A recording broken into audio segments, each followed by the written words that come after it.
de la aprobación de una serie de ayudas en el Consejo de Gobierno del pasado 29 de julio. Nos parece relevante, puesto que prácticamente van a coincidir buena parte de las actuaciones de los planes autonómicos y estatales de vivienda en un solo momento, dinamizándose cerca de 55 millones de euros, tanto de fondos autonómicos como de fondos estatales, dirigidos fundamentalmente al acceso y disfrute de la vivienda, a la accesibilidad, a la eficiencia y a la calidad edificatoria y, por supuesto, y en este momento también, a dinamizar un sector, el de la construcción, que en algunos momentos, durante el periodo del estado de alarma, ha sufrido una caída de cerca del 52% en su actividad, según los datos del Banco de España.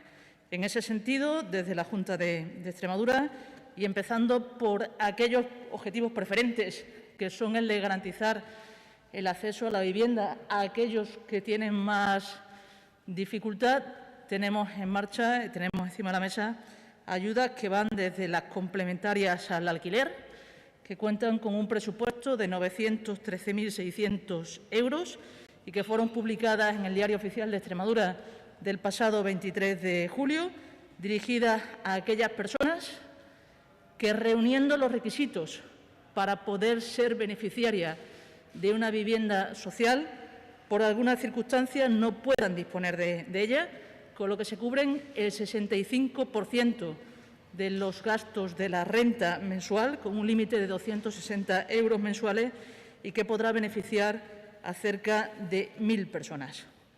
Sigue en este momento abierta, y quiero que se sepa que sigue abierta, la convocatoria extraordinaria de ayudas para el alquiler, que llamamos alquiler COVID, que fueron aquellas que dirigimos a las familias o personas que tuvieran una merma de sus ingresos por cuestiones sobrevenidas de la pandemia sanitaria, bien porque fueran afectadas por un ERTE, por un ERE, por una situación de desempleo, por una pérdida de ingresos en los casos de personas autónomas que rondara el 40% y que tuvieran que destinar de repente a su vivienda más del 35% de los ingresos que recibían, y cumpliendo ese objetivo que hemos expresado en algunas ocasiones de que nadie haga un esfuerzo financiero superior al 30% en lo que se refiere a la vivienda, y que seguirá abierta hasta el 30 de septiembre.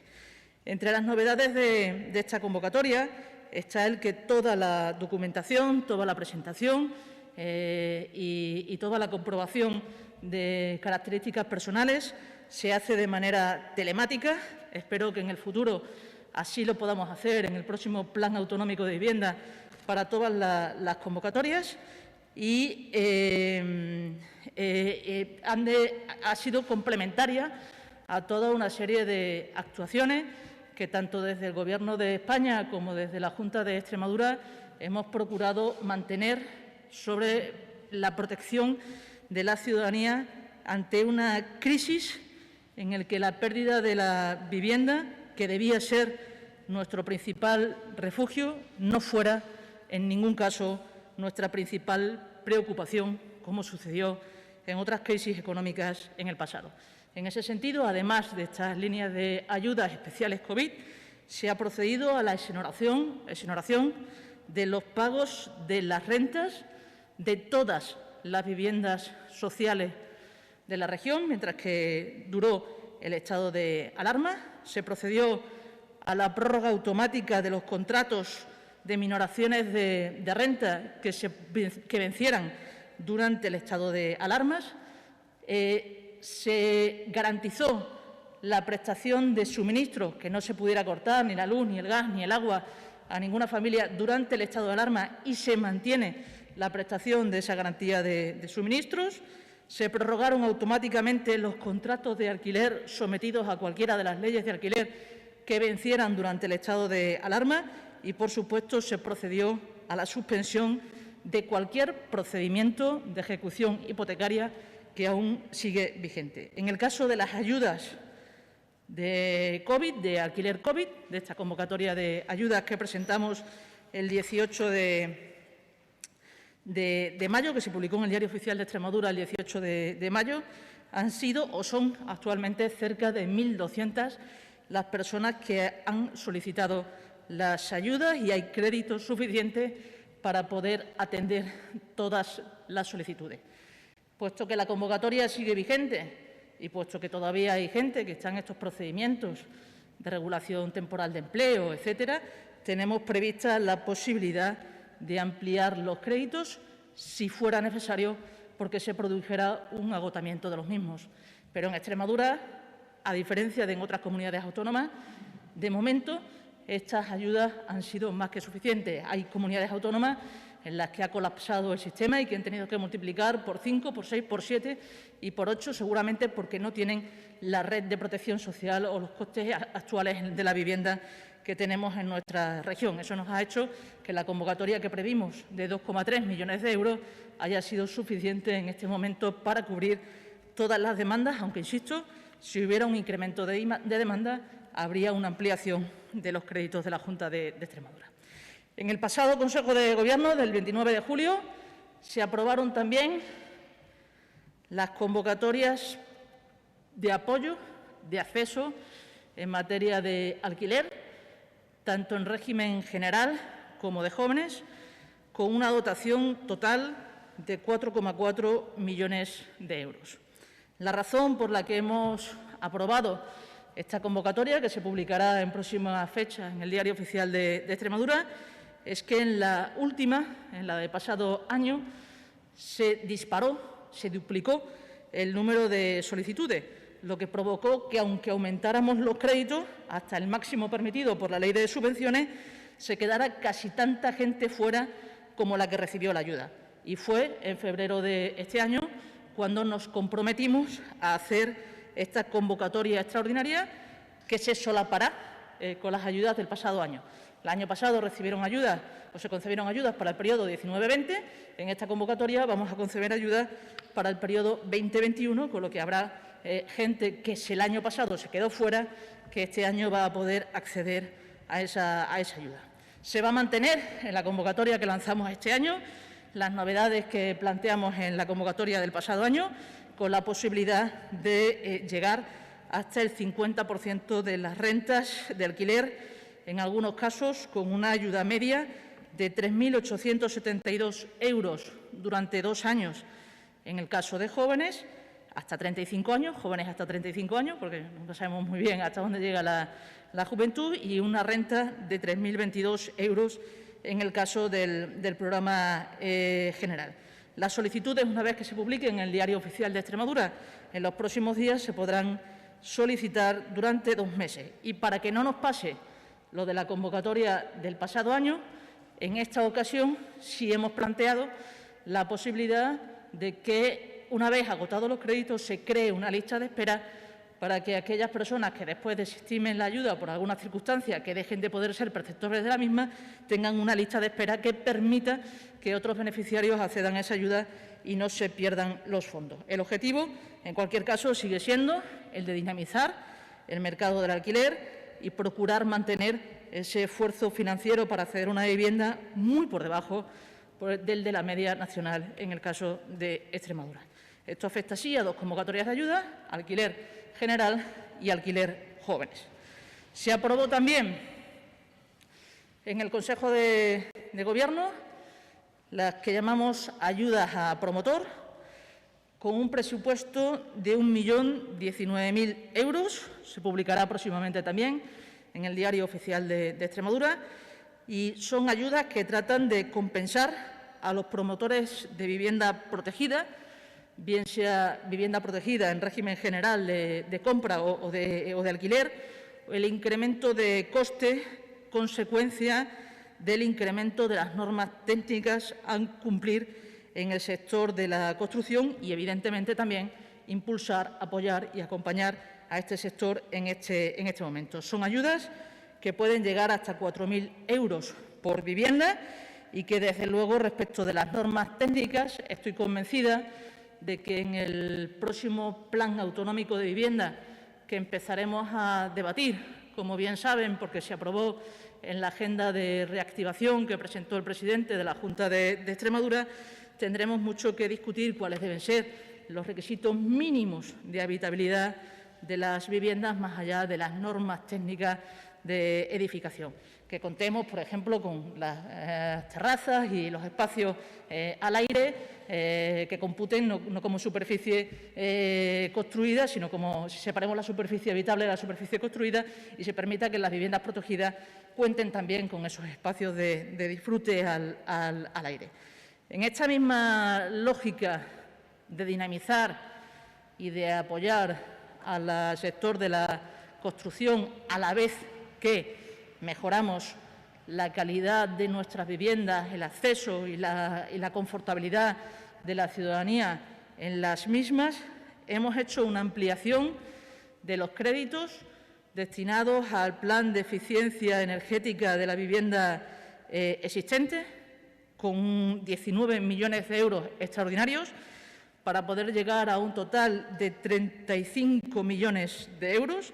Esto se publicó en el Diario Oficial de Extremadura el pasado 30 de abril.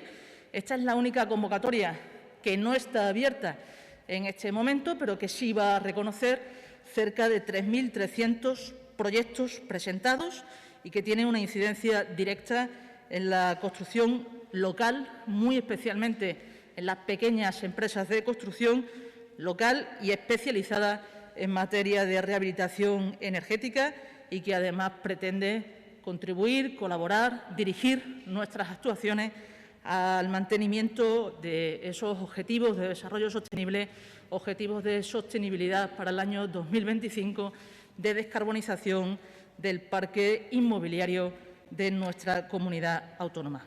En ese mismo sentido, el pasado 29 también se aprobó un nuevo instrumento financiero distinto a estas convocatorias de ayudas, que busca una colaboración público-privada con una dotación de 5 millones de euros, denominado Housing Best, que pretende fomentar las intervenciones y superar las barreras de financiación sobre rehabilitación energética en el parque inmobiliario construido dirigido a comunidades de vecinos. Es mucho más fácil recibir ayudas o buscar subvenciones o tomar la determinación de hacer intervenciones sobre viviendas unifamiliares, viviendas individuales, y es muchas veces más complicado encontrar instrumentos financieros para hacer obras en zonas comunitarias de comunidades de vecinos. Esto va a ser un fondo de garantías, un fondo de préstamo que pondremos en marcha durante los próximos 3 años y que tiene un potencial objetivo de cerca de 88.000 edificios en nuestra comunidad autónoma que reúnen estos requisitos, empezando por aprobarse cerca de 300 proyectos con este fondo, que una vez que vaya recuperando la inversión que se vaya haciendo, podrá seguir interviniendo en el resto de edificios. En cualquier caso, es un nuevo instrumento financiero que tendremos que probar cómo se desarrolla, cómo funciona y que podrá ser ampliado en el futuro. Y en última instancia, también en esta lógica y para compensar que la convocatoria del PEVE, del Plan de Eficiencia Energética de la Vivienda Existente, no está abierta aún, sabéis que también en el Plan de Activación de la Demanda que se presentó, que se publicó el pasado 27 de julio, existe una dotación de 3 millones de euros dirigidos a actuaciones de eficiencia y accesibilidad en vivienda.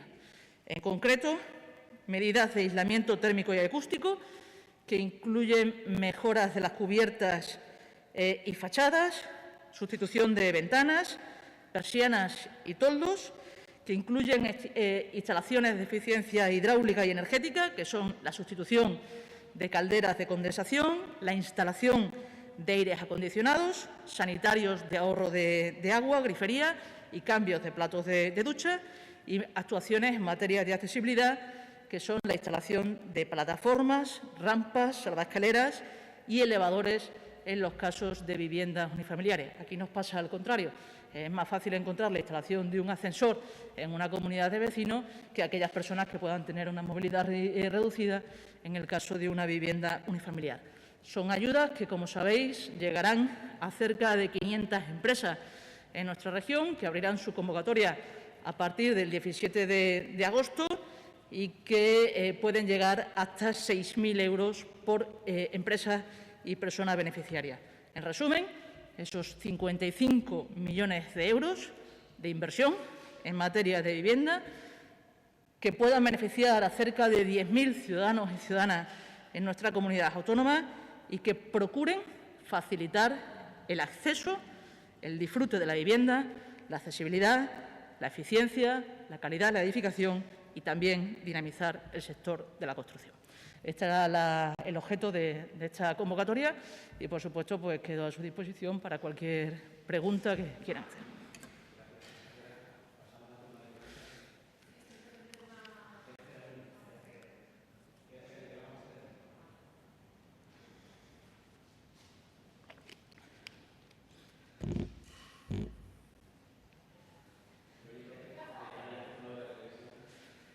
Madre mía.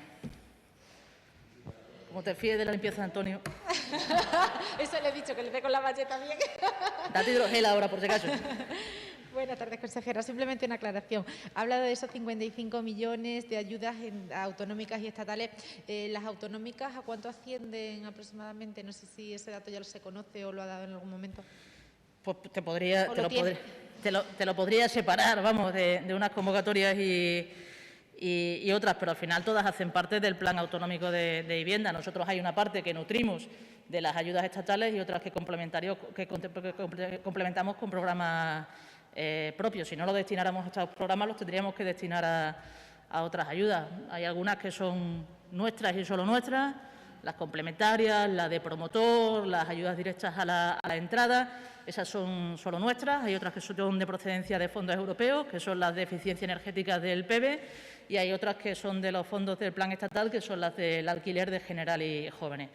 Pues así dicho, son 4,4 de alquiler y jóvenes del estatal, el 1 millón de la autonómica, el de la ayuda directa a promotor 3, 4, 5 del autonómico. Bueno, son de los dos planes metidos en uno.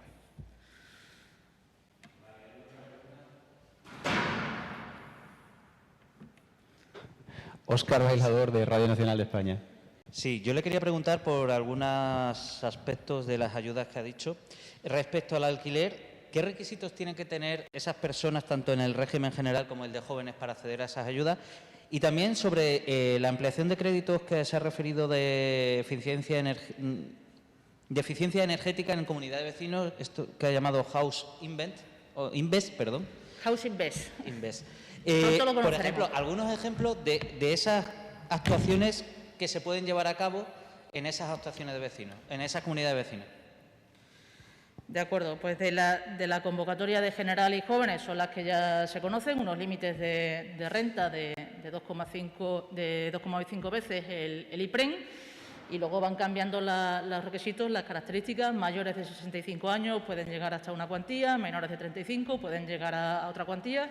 Por supuesto, ser residente y estar empadronado en Extremadura, y que la ayuda vaya destinada íntegramente al alquiler, con unas limitaciones del 40 o del 50% en función del perfil de la persona solicitante, y una limitación de ¿cuánto es mensual?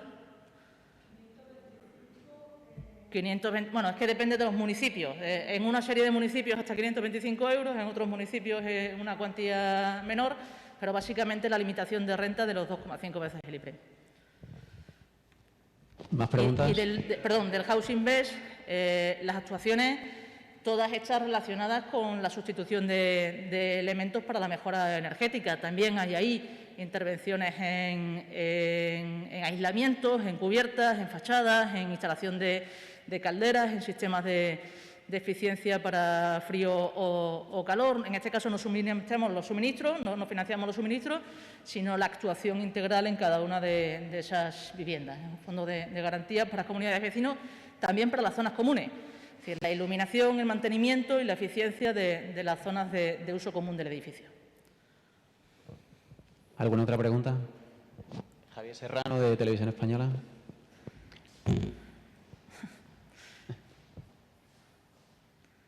Buenos días, consejera. En otro orden de cosas, ¿cómo valora el hecho de que la AIREF pues sugiera replantearse la inversión en todas las líneas de AVE que ahora mismo están en construcción. Bueno, pues es una observación, una valoración, una reflexión del organismo independiente, seguramente fundamentada, pero que no pone en cuestión las inversiones del AVE a Extremadura. Creo que ya ayer el propio secretario de Estado, el Ministerio de Fomento, dijo que en ningún caso esto venía a cuestionar la puesta en marcha de los corredores. Y en este caso sabéis que la alta velocidad en Extremadura, en todo el trayecto desde Navalmoral hasta Badajoz, pues está y hace parte del corredor atlántico, y que además es para nosotros un objetivo que por Extremadura se conecten el corredor atlántico y el corredor mediterráneo. En este caso, y a diferencia de lo que plantea la AIREF, nosotros no estamos hablando de alta velocidad solo para movilidad, para facilitar la movilidad de nuestros ciudadanos y nuestras ciudadanas y que podamos ir desde Cáceres hasta Badajoz. Lo que estamos procurando es un tren de altas prestaciones o una infraestructura de altas prestaciones electrificada y de doble vía que nos permita la circulación tanto de pasajeros como de mercancías y que tienen una estrategia en el tránsito de mercancías también a la hora de conectar la salida de nuestros productos. Además, respecto del informe de la AIREF, las obras están mucho más avanzadas que lo que da del informe de datos de 2018, porque el año pasado vimos, desde luego, un importante aumento de la inversión en nuestra comunidad autónoma. ¿Alguna pregunta más? Óscar Bailador, de nuevo.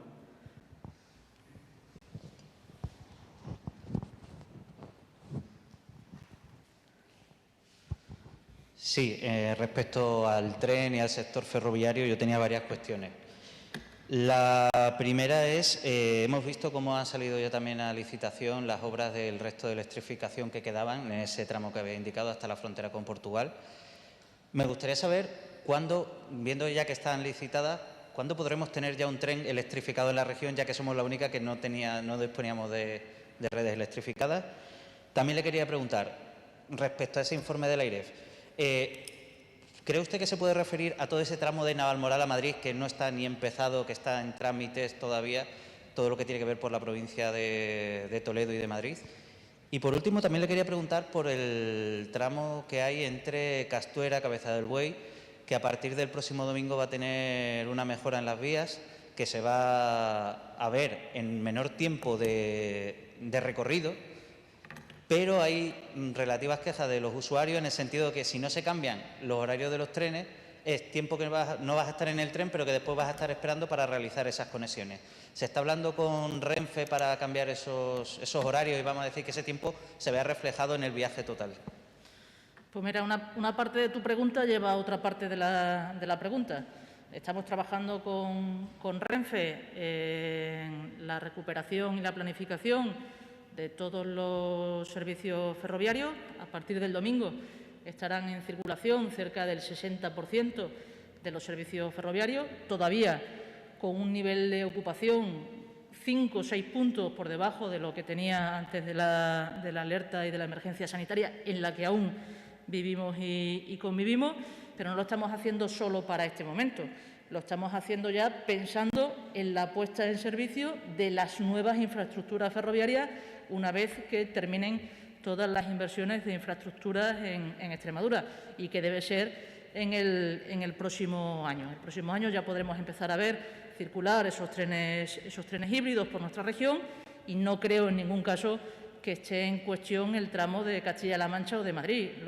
Vuelvo a insistir, no están en cuestión los corredores. Ese tramo completo Madrid-Badajoz, Badajoz-Lisboa, hace parte del corredor atlántico, y no están en cuestión esos tramos de corredores de infraestructura que, por cierto, cuentan con financiación europea para poderse desarrollar. No son ese objeto de debate que planteaba la AIREF muy probablemente. Respecto a los tiempos de viaje de Castuera del Buey, lo mismo. Hacemos una planificación ahora optimizando la infraestructura. El tiempo de viaje es menor. No se puede cambiar de un día para otro la salida del tren en Castuera, pero va a ir en esa nueva planificación de puesta en servicio de cara al año que viene. ¿Alguna cuestión más? No tenemos a nadie conectado por videoconferencia, así que damos por terminada la rueda de prensa. Solo una cuestión, Fede. Estamos a 31 de julio, es época de operación salida. Mañana, hoy es 31, mañana es día 1. Se van a mover miles de ciudadanos y de ciudadanas en nuestra región y fuera de ella y van a pasar por nuestras carreteras. Hacer un doble llamamiento, uno a la seguridad de los transportes públicos, a las medidas de contención, seguridad y garantías para todos los ciudadanos y ciudadanas de los transportes públicos, y otro a la prudencia. En este caso y en esta ocasión, una doble prudencia. Prudencia en la conducción y prudencia a la hora de tener controlados nuestros desplazamientos y no pensar que porque estemos de vacaciones el virus también está de vacaciones, que en cualquier caso la alerta sanitaria sigue estando vigente y no se toma vacaciones.